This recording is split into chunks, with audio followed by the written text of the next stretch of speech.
Então, a partir de agora, não se esqueça: República Velha, política dos governadores, política do café com leite, coronelismo e voto de cabresto estão todos inseridos no conceito de oligarquia. Ou seja, são todas expressões utilizadas para fazer referência ao poder concentrado nas mãos de um pequeno grupo de pessoas ricas, proprietárias de terras e com força militar para eliminar os seus oponentes. Dessa maneira, a minoria estabeleceu a sua forma de governo sobre a maioria da população.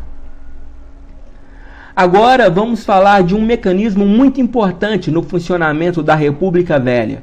Trata-se das relações envolvendo o governo federal e os governos das oligarquias estaduais.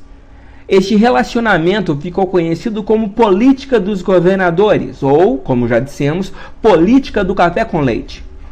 Nesse relacionamento, a função do governo federal era garantir a liberdade de ação às oligarquias estaduais. Em outras palavras, o governo federal favorecia os grupos políticos compostos por grandes proprietários de terras, que comandavam a política dentro dos estados. Na prática, só chegavam ao poder estadual e municipal as oligarquias que eram aliadas do governo federal. Do outro lado, as oligarquias estaduais apoiavam de forma irrestrita todas as decisões tomadas pela Presidência da República. Deputados federais e senadores aprovavam todas as leis de interesse do governo federal, ou seja, um grupo favorecia o outro. Vamos utilizar novamente uma imagem da aula anterior. Na República Velha, havia um acordo entre o governo federal e as oligarquias estaduais. A parceria entre eles resultava na permanência dos mesmos grupos no poder por décadas. Era dessa forma que o governo eliminava toda a oposição no Legislativo Federal. Quem não estivesse ao lado da Presidência da República não conseguiria vencer as próximas eleições, mesmo que conseguisse o maior número de votos. Daqui a pouco a gente vai entender como essa mágica funcionava na República Velha. Agora é o momento de falar sobre a política do café com leite. Essa expressão faz referência ao revezamento no cargo da Presidência da República realizado pelos estados de Minas Gerais e São Paulo. Esses dois estados representavam as oligarquias mais poderosas da República Velha. Os dois estados juntos possuíam o maior eleitorado do Brasil. Além disso, eles eram também os dois maiores produtores de café do país. Na verdade, o correto seria dizer República do Café com Café, pois o leite não tinha muita importância nessa história toda. Juntamente com a política do café com leite, desenvolveu-se o fenômeno do coronelismo. O coronel era um membro de uma oligarquia. Ele era um grande fazendeiro, um grande latifundiário, que exercia o seu poder sobre toda a população.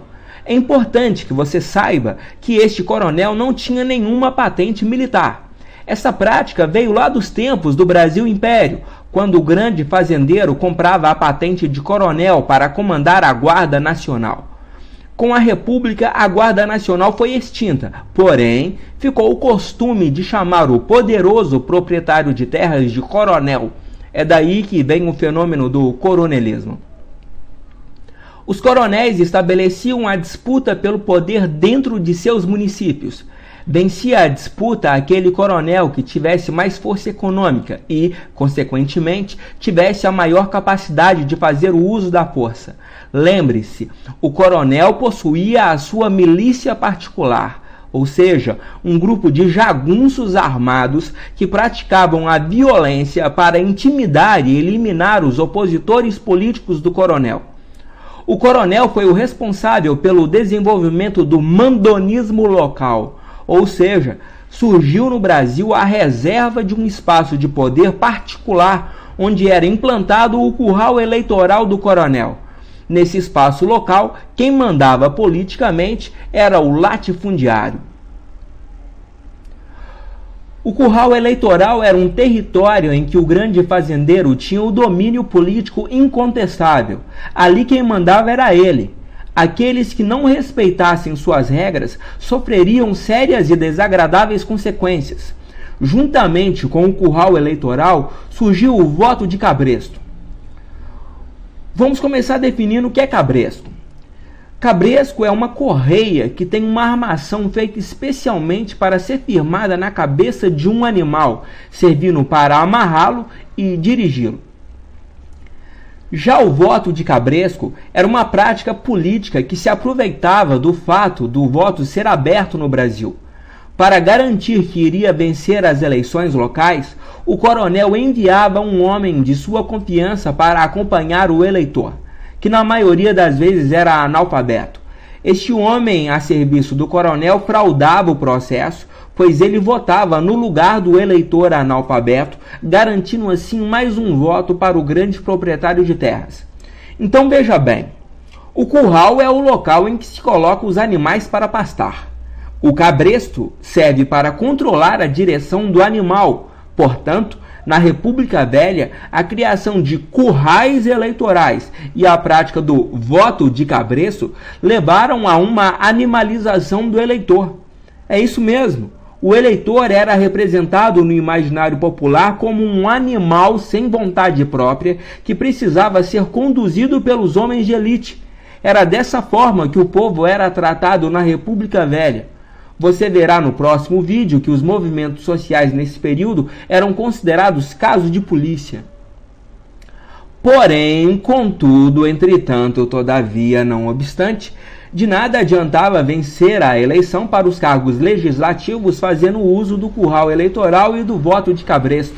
Era necessário ainda ser aprovado pela Comissão de Verificação de Poderes, vulgarmente conhecida como degola. O resultado da eleição para os cargos legislativos, deputado federal e senador, tinha que ser validado por essa comissão. Ela tinha a função de eliminar os candidatos ao legislativo que não eram aliados das oligarquias estaduais.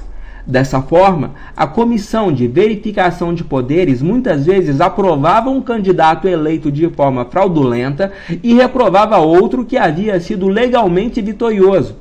Quem perdia a eleição dessa forma estava sofrendo um processo de degola, ou seja, este era mais um instrumento criado durante a República Velha para manipular os resultados das eleições e manter os mesmos grupos estaduais por décadas no poder. Então, aqui estão os efeitos do coronelismo, da república oligárquica e da política do café com leite.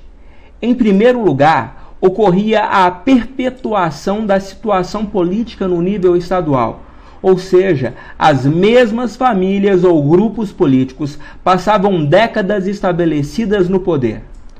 A política do café com leite levou ao predomínio dos estados de São Paulo e Minas Gerais no governo federal.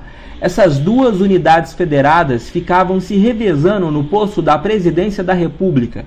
Minas Gerais e São Paulo eram os maiores produtores de café do Brasil e do mundo. Além disso, sua força política vinha também do fato dos dois estados terem juntos o maior número de eleitores do país. Portanto, o seu objetivo era implantar decisões políticas para atender aos interesses dos estados cafeicultores. Dessa forma, o governo republicano, que deveria cuidar do interesse coletivo, acabou cuidando dos interesses particulares dos grandes proprietários de terra, principalmente dos produtores de café. Todos esses setores da sociedade estavam fora das decisões e dos benefícios do novo país republicano. Exército fora, estados não produtores de café fora, camadas populares fora, classe operária fora, classe média fora e empresários também fora. Ou seja, tinha mais gente do lado de fora do que do lado de dentro nesse período da República. Com tanta gente descontente, era de se esperar que os movimentos de oposição fossem cada vez mais intensos.